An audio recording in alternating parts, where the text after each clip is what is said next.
Ang main goal ng channel na ito ay maipalaganap ang simpleng paraan ng kaligtasan. Sa mga hindi pa alam ang paraan ng kaligtasan, maaari niyong e-search sa aking channel ang title. Gusto mo bang mapunta ng langit? Magandang araw sa ating lahat. Tayo po ay nagbabalik upang mag-aral muli ng salita ng Diyos. Ang ating pag-uusapan ngayon ay patungkol sa mga propesiya ng Mesaya sa aklat ng Psalms o awit. Inihayag ng Diyos ang pinangakong tagapagligtas ng sangkatauhan, ang Mesaya sa kautusan, sa mga propeta, at sa aklat ng mga Psalms, subalit, may mga iilang mga sekta, na ang titulo ng tagapagligtas, ay kinuha na nila, at napunta na sa pag-anib sa kanilang relihiyon katulad ng Iglesia ni Kristo, at hindi na si Kristo ang kanilang daan ng kaligtasan, kundi ang kanilang simbahan. Ang iba naman, ay napunta ang kanilang kaligtasan sa pamamagitan ng paggawa ng mabuti at pagsunod sa kautusan, gaya ng Romano Katoliko at ng iba pang mga sekta. Lagi nating tatandaan, ang paggawa ng mabuti ay mabuti. Subalit, hindi iyon ang ibinigay ng Diyos na daan para tayo ay maligtas sa impyerno. Ang pag-anib sa relihiyon ay mabuti kung totoo at kung tama ang itinuturo nito, lalo na pagdating sa kaligtasan ng ating kaluluwa, dahil kung hindi, sila mismo ang magdadala sa atin sa impyerno.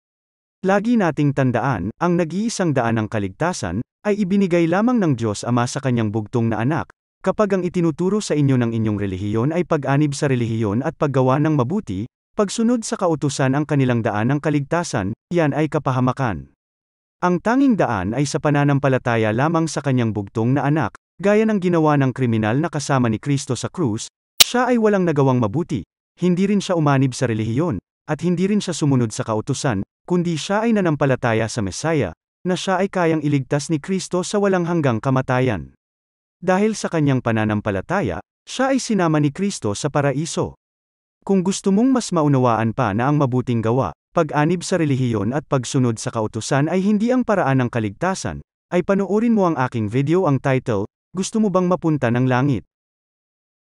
Ang aklat ng mga Psalms, na kilala rin bilang aklat ng himno ng Israel, ay isang tunay na obra maestra na inayos mismo ng banal na espiritu. At kahit napatula ang anyo, ito ay nagsasalita ng malinaw tungkol sa Mesaya, gaya ng ginagawa ng ibang mga aklat sa lumang tipan. Tungkol sa pinangakong tagapagligtas, ang salmista ay naglaan ng oras tungkol sa mga hula tungkol sa Mesaya, ay nagsisimula pa lamang sa Psalms 2, at inihahayag ang buong programa ng propesiya ng Mesaya, ang kanyang unang pagparito, ang ikalawang pagdating, at ang darating na Messianic Kingdom.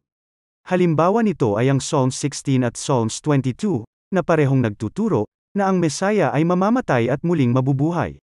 Sa Psalms 16, 10-11, nakita ni David ang kamatayan at pagkabuhay muli ng Mesaya nang sabihin niya, sapagkat hindi mo Diyos iiwan ang aking kaluluwa sa Sheol, ni hindi mo pahihintulutan ang iyong banal na makakita ng kabulukan.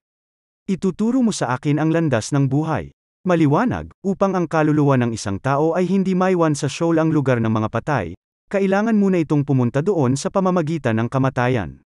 At gaya ng kinumpirma ni na Apostol Pedro at ni Pablo sa aklat ng mga gawa, Acts chapter 2 verse 24-28, at Acts chapter 13 verse 35, ang talatang ito, ay hindi maaring tungkol kay David, dahil siya ay namatay at nakakita ng kabulukan. Habang ang Mesaya ay mamamatay din, siya ay hindi makakakita ng kabulukan, dahil ibabangon siya ng Diyos.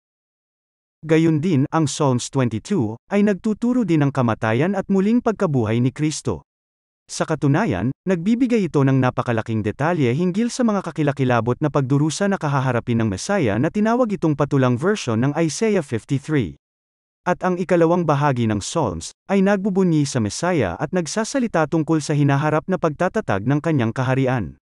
Siyempre, ito ay ipinapalagay sa muling pagkabuhay. Binabanggit din ng Psalms 2 ang pagdating ng kaharian ng Mesaya, na nakikita ang kanyang pamamahala sa lahat ng mga bansa sa pamamagitan ng pamalo na bakal, o rod of iron. Ang Psalms 80 naman, ay nakasentro sa palibot ng Israel sa panahon ng interval period at second coming, ang pagliligtas sa Israel.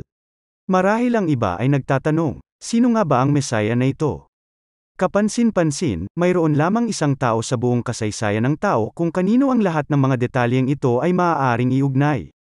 At iyon ay walang iba, kundi si Kristo. Bagamat marami ang mahigpit na tumatanggi sa napakalinaw na konklusyon na ito, ang katotohanan ay nananatili pa rin na may daan-daang mga propesiya sa lumang tipan, na natupad lamang sa pamamagitan ni Kristo. Narito ang ilan sa mga propesiya sa unang pagparito ng Mesaya. At ang iba sa mga ito ay wala sa kanyang kontrol. Halimbawa ng mga ito ay ang Psalms 72 verse 10-11 ay nagprofesiya na siya ay bibigyan ng mga regalo sa kanyang kapanganakan. Ang katuparan nito ay makikita sa Matthew chapter 2 verse 1-12.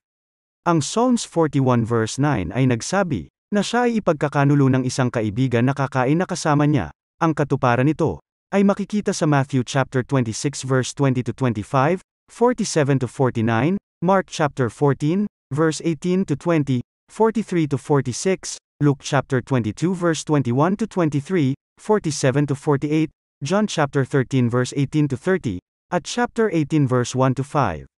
Sinabi ng Psalms 22 verse 16, na ang kanyang mga kamay at paa ay tutusukin. Ang katuparan nito ay makikita sa Matthew chapter 27 verse 32-35, Mark chapter 15 verse 21-25, Luke chapter 23 verse 33, at John chapter 19 verse 17-18.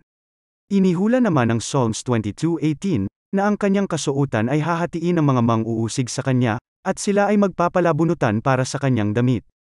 Ang katuparan nito ay makikita sa Matthew chapter 27 verse 35, Mark chapter 15 verse 24, Luke chapter 23 verse 24, at John chapter 19 verse 23-24. Ang Psalms 34 verse 20 naman ay nagprofesiya na walang alinman sa kanyang mga buto ang mababali sa kanyang pagbitay. Ang katuparan nito ay makikita sa John chapter 19 verse 32-33. Ito ang mga propesiya sa Mesaya sa lumang tipan na natupad lamang ni Kristo. Gaya ng sinabi mismo ng Mesaya sa Luke chapter 24 verse 44. Ito ang sinabi ko sa inyo noong kasama pa ninyo ako, dapat matupad ang lahat ng nasusulat tungkol sa akin sa kautusan ni Moises, ng mga propeta, at ng mga awit. Kung bago ka lang sa aking channel, at gusto mo ang ganitong mga topic, ay pindutin muna kaagad ang subscribe button sa baba, para ma-notify kayo kapag may bago akong mga uploads. Muli, ito ang Mahafir TV na nagsasabi, tayo ay naligtas sa pamamagitan ng pananampalataya, at hindi sa ating mga gawa.